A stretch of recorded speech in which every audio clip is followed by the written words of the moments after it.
Hey, what's up? Welcome to DGen Ed. That's degenerative education, meaning none of this is financial advice. Just me having fun looking at charts, like the chart behind me, which is of Nio, ticker symbol NIO. And so here we are looking at the daily chart on Monday, April 22nd, after market hours, and Nio closed at a price of $4 a share, being up about 5.25% on the day. And so I did want to go over this because we did hit that key level of $4 a share. Also, though, on the day, we did hit a 52-week low of $3.61. And so because of that, because we hit this new low, I did adjust this Fibonacci retracement from the high hit on April 9th at a price of $4.79 to today's low of $3.61. So I do think that will shed some light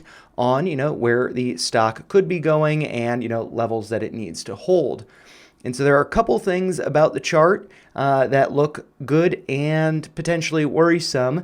And so I did want to go over those. And so one thing that does look a little worrisome is the high of the day was $4.05, just below the 382 here at a price of $4.06.1. So it would have been nice if we could have gotten above and closed above that level. However, since we didn't, it's a little bit unfortunate, but it is good that we did close above the 236 at a price of $3.88.8.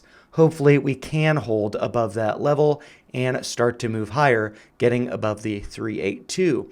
But what I think would be better than just getting a close above the 382 at $4.06.1, I think it would be good to be getting a close at $4.10 or higher, as the high on last Thursday, April 18th, was at a price of $4.09, marked here with the top of that wick there.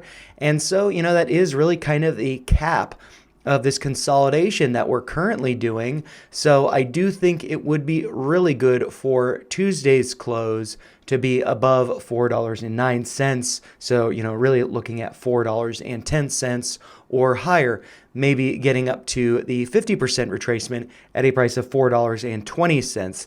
I think that would be wonderful, especially since the holiday did just pass us by, closing at 420, or maybe, on the day, 423 tomorrow. I think that would be great. And so while we did not close above that level, we could not get a high higher than Thursday's high, so that does suggest some weakness. We did close at the same price of $4 a share.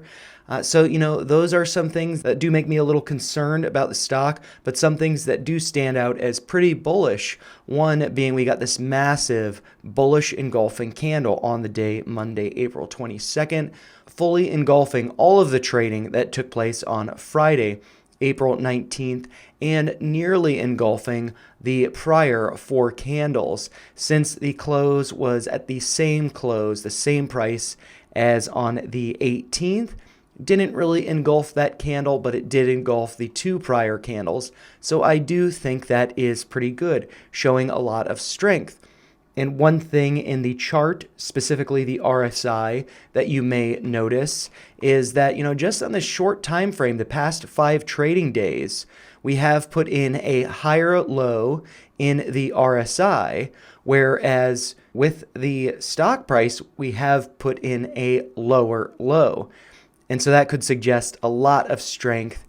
And so what I am hoping is that we can see a close on Tuesday above $3.88. If not, getting a close above $4.06 or 7 cents, potentially $4.20. I think that would be really, really good, starting to show this level, $4.06, as support, as it has been acting as resistance. And since this did follow a down move, this consolidation, I have been concerned that it is a bear flag that would break to the downside, just like what we saw over here, down move, consolidation, break lower, and, on the bigger time scale, down move, consolidation, break lower. So hopefully what we're starting to see in the stock price is some bullish momentum picking up, and we start to see some closes above these levels, making our way up this Fibonacci retracement and getting back to the high of April 9th at $4.79,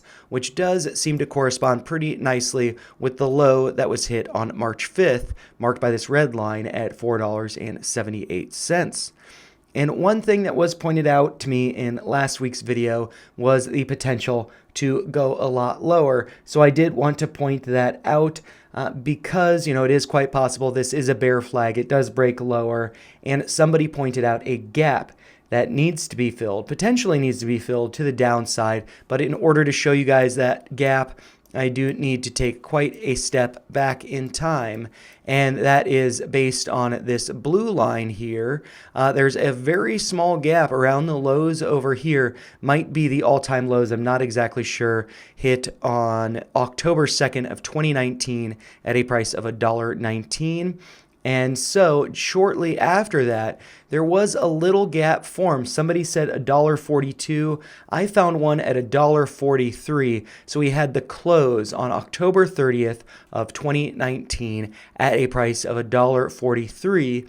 But then the low of the following day, October 31st, Halloween, was $1.44. So there's a 1 penny gap here between $1.43 and $1.44. It is possible that that ends up getting filled, but I suspect that will take some time before that happens. So, if we do see a pretty big rally up, maybe to prices that we could break even at, or maybe take some profits, might be good to, be able to brace for $1.43 if we are to return to that level in the future, which might be later this year, maybe 2025, who knows. But I did want to point that out. And if we do not return to $1.43, you might notice there's another gap shortly after it. And, just looking at the chart here, there are a number of gaps that were formed in the past. Some of them filled in the past, but not all of them. So I do think it is good to prepare for further downside, even if that's not what we want, even if that's not what we hope for, and even if that's not what we see in the chart right now with a bullish engulfing candle, bullish divergence, and starting to make our way higher, like getting to $4 a share. Even if we don't want it to go lower and we're seeing bullish signs, it is good to be prepared for that possibility. But in the meantime, I'm hoping we start to see this bullish momentum continue higher, maybe getting back to, $5 a share, or maybe this yellow line at $6 a share. Who knows? But while I do have this zoomed out a little bit, I did want to point out that while we do have bullish divergence on the shorter time frame, when we did hit the low here on March 5th, since then, we have formed lower lows in the stock price, but also lower lows in the RSI. So maybe the bullish divergence that we see on the shorter time frame, maybe that's not so significant. But, we'll have to see. And so I'm going to be looking for closes above these levels, hoping for a close above $4.06.1 or, $4.20. That would just be fun. And also, I should note before I close the video, Tesla does have earnings tomorrow, Tuesday, after the close. And if they do take off, that might take the EV sector with them. So, that could be a good sign for Nio if Tesla, raises all ships. So let's hope for that following, a continuation of the green moves we saw today. But, those are just my thoughts. If you found them helpful, make sure you like the video, share your thoughts in the comments down below, and subscribe to the channel for more videos like this. Thanks a lot for watching.